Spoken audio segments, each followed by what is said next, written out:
አዲስ አበባ ጠንካራ የጸጥታ ኃይል በማደራጀትና መላ ነዋሪዎችን ያሳተፈ የሰላም ሰራዊት በመገንባት ባለፉት የለውጥ ዓመታት በአርአያነት የሚጠቀስ ዘላቂ ሰላም በመዲናዋ ማረጋገጥ ችላለች። እስከ 4 ሰዓት ድረስ ተጠቃሚው እስካለ ድረስ መስራት እንችላለን።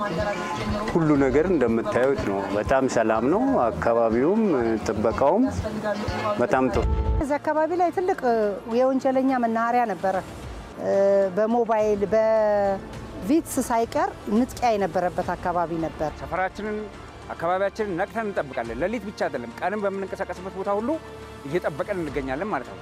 የአዲስ አበባ ከተማ ሰላምና ጸጥታ አስተዳደር ቢሮ ኃላፊ ወይዘሮ ሊዲያ ግርማ ባለፉት የለውጥ ዓመታት ሰላምን ለማጽናት የተሰሩ ስራዎችን አስመልክተው ከኤኤምኤን ጋር በነበራቸው ቆይታ ይህንኑ አረጋግጠዋል። በከተማዋ ያለውን የጸጥታ መዋቅር ከማጠናከር አንጻር ከለውጡ በፊት ከነበረው የጸጥታ ኃይል አሁን ላይ ያለውን አቅም በ120 በመቶ ማሳደግ የተቻለበት ስለመሆኑም ኃላፊዋ አብራርተዋል።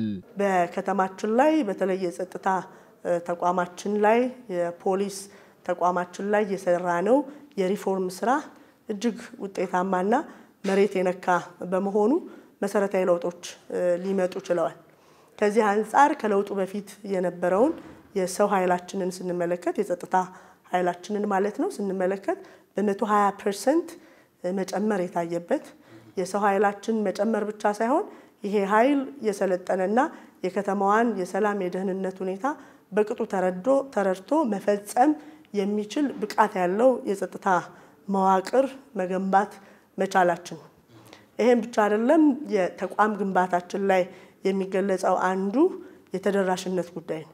ከዚህ አንፃር በሁሉም ክፍለ ከተማ ሊባል በሚችል ደረጃ በሁሉም ወረዳዎች ሊባል በሚችል ደረጃ ጣቢያ እንዲኖር በማድረግ ረገድ ማህበረሰቡ የሚፈጠርበትን የወንጀል ክስተቶችም ይሁን ሌሎች ችግሮችን በቅርበት ምላሽ ሊሰጥበት የሚችልበት ሊፈታበት የሚችልበት ስርዓት መዘርጋታችን ተጠቃሽ ነው። ባለፉት የለውጥ ዓመታት ስለ ሰላም መዘመር ብቻ ሳይሆን በተግባር ዘላቂ ሰላምን ማረጋገጥ ያስቻለ ውጤታማ የሰላምና የጸጥታ ስራዎች መሰራታቸውንም ወይዘሮ ሊዲያ ግርማ አስታውቀዋል።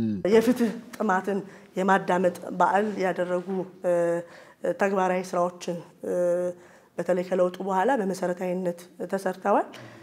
ስለ ሰላም መዘመር ብቻ ሳይሆን በመሰረታዊነት በተግባርም ጭምር ማሳየት የተቻለበት ሂደት ነው ያለው። በዚህም ከለውጡ መንግስት አንስቶ ቅድሚያ በመስጠት ለሰላም ዘላቂ ሰላም ለማምጣት ቅድሚያ በመስጠት በሰላም የሚሰሩ ተቋማትን የመገንባት ስራ ቀዳሚ ተግባር ተደርጎ የተሰራበት ሂደት አለ። በአዲስ አበባ ከተማ ከለውጡ በፊት የነበሩትን የማህበረሰብ አቀፍ የፖሊስ አገልግሎት ማዕከላት ቁጥር ከ236 ወደ 568 ማሳደግ እንደተቻለም አብራርተዋል። በተለይ የማህበረሰብ አቀፍ የፖሊስ አገልግሎት መስጫ ተቋሞቻችንን ማዘመን እና ለማህበረሰቡ ቀጥታ ተደራሽ ሆነው የግጭት አፈታት ሂደታቸውን እዛው ማህበረሰቡ በማህበረሰቡ የሚፈታበት ባህል እንዲያዳብር ከማድረግም አንፃር በርካታ ስራዎች ተሰርተዋል። ከለውጡ በፊት ወደ 236 የሚሆኑ ዘብ ሴንተሮች ነበሩ። ከለውጡ በኋላ ግን ወደ 368 በመጨመር ኦልሞስት ከ568 በላይ የሚሆኑ የማህበረሰብ አቀፍ የፖሊስ አገልግሎት የምንሰጥባቸው ተቋማት እንዲኖሩ ማድረግ ተችሏል። መዲናዋ ላይ የሚካሄዱ ከተማ አቀፍ ሀገራዊና ዓለም አቀፍ ሁነቶች የጸብና የግርግር ሳይሆኑ የህብረ ብሔራዊነት ተምሳሌት የአንድነትና የወንድማማችነት ማሳያ ከማድረግ ባለፈ አዲስ አበባ ለሁሉም የተመቸች የሰላም ምልክት ማድረጋችንን አጠናክረን እንቀጥላለን ብለዋል።